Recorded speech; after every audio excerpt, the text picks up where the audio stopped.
custo de emprego e despesa básica públicas mínimo atual a DIEESE. E nós vamos fazer contato com a economista, coordenadora da pesquisa de emprego e desemprego do DIEESE, Lúcia Garcia.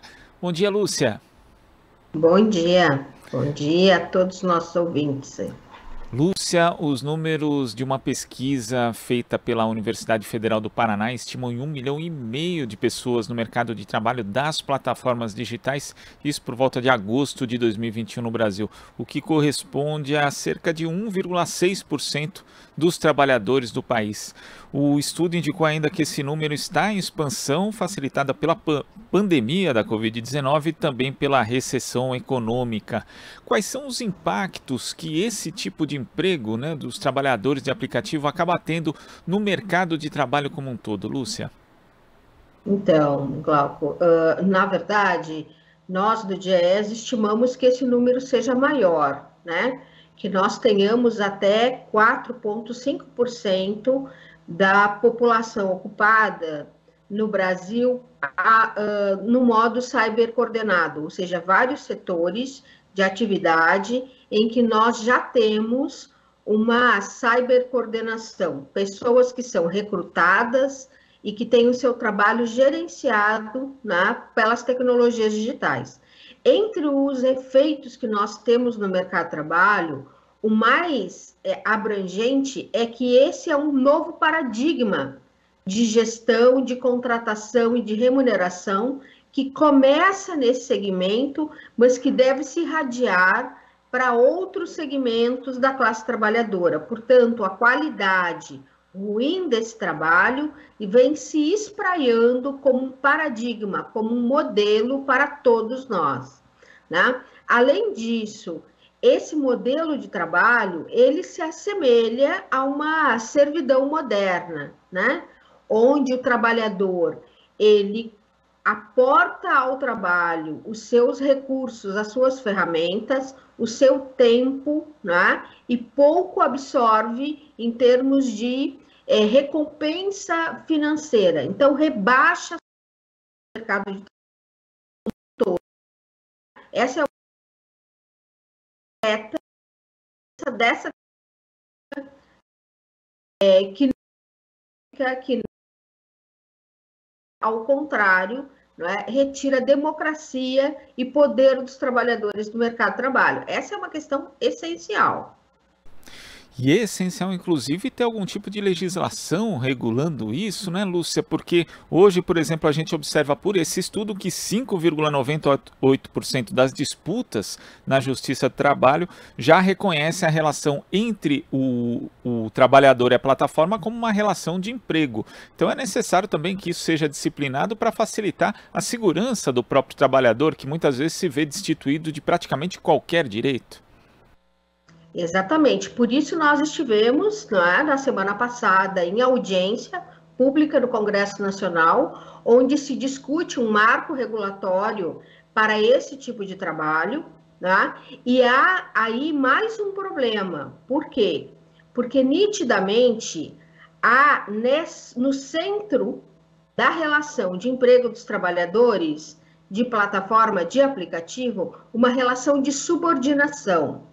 Uma subordinação quer dizer que alguém, um terceiro, o patrão, diz para você quando você começa e quando você termina uma atividade, que modo você deve se comportar, como você vai ser remunerado. Então, há uma subordinação. Subordinação significa emprego, assalariamento, e não autonomia, emancipação, que estaria relacionado ao trabalhador autônomo, conta própria. Então, no momento em que se discute esta relação, e se pensa em construir uma legislação específica para algo que já existe, porque o emprego já existe, já está previsto na CLT, o que nós vamos ter? Nós vamos ter uma legislação para alguns trabalhadores de maneira diferenciada, como fossem trabalhadores de segunda categoria. Agora pergunto, o que nós deveremos esperar para o futuro, se nós permitirmos que exista uma legislação que considere trabalhadores de segunda categoria.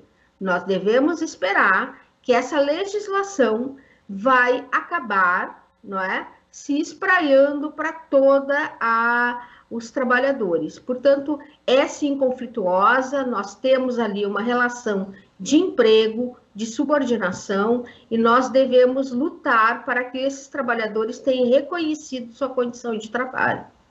Ou seja, o correto seria a adequação à legislação que já existe sobre a normatização do trabalho no Brasil. E também o direito reconhecido à representação sindical, Lúcia, porque a gente percebe também que, incluindo aí pontos como a própria negociação coletiva, porque é perceptível nas categorias que não podem ser organizadas por sindicatos ou não são organizadas por sindicato, o quanto o trabalho acaba sendo ainda mais precarizado, não só em termos de direitos, mas também em termos de remuneração.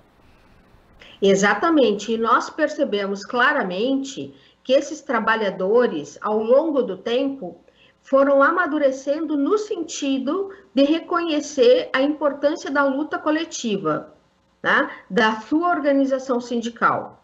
Então, nós temos como algo fundamental, né, que todo o trabalho seja decente, né, o que significa incorporar o direito à representação e à livre, não é, organização coletiva, né? Então, nós temos aí direitos individuais, direitos coletivos, né? E uma atenção muito grande dos trabalhadores para a forma de trabalho, né? Então,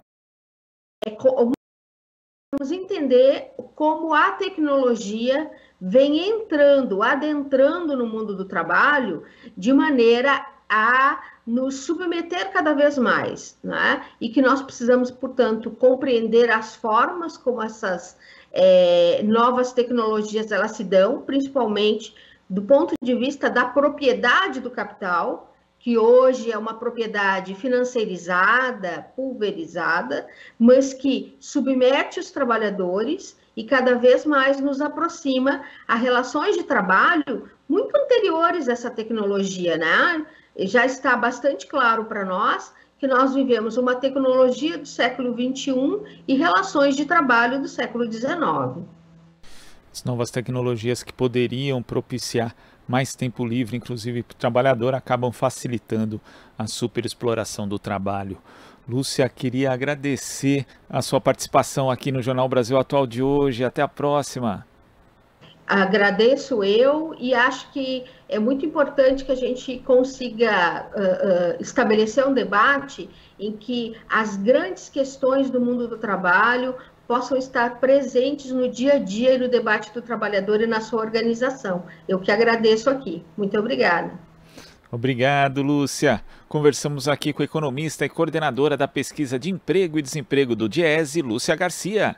Você está ouvindo Jornal Brasil Atual. As notícias que os outros não dão.